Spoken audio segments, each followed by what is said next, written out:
A trecut atâta timp de când nu ne-am mai văzut.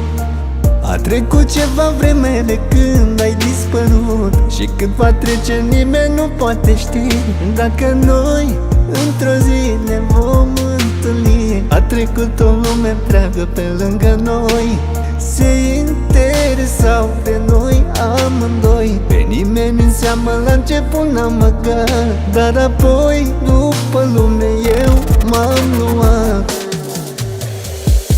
Îmi pare rău, dar asta știu numai eu, să-ți spun mi-a fost greu.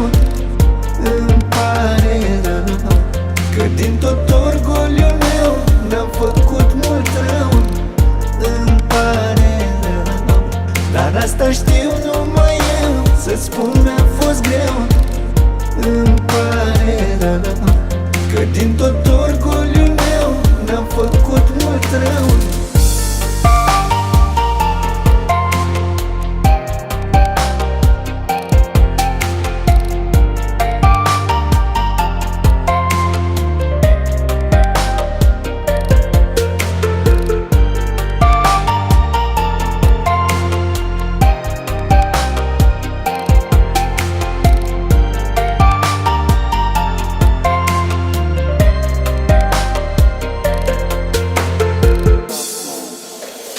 Nu știu dacă azi tu ești cu altcineva.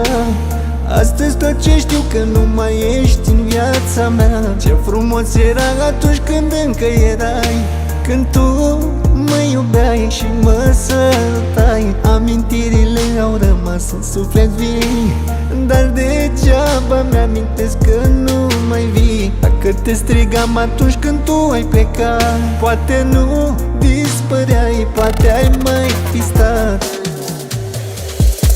Îmi pare rău, dar asta știu numai eu, să-ți spun mi-a fost greu. Îmi pare rău că din tot orgoliul meu mi-am făcut mult rău. Îmi pare rău, dar asta știu numai eu, să-ți spun mi-a fost greu.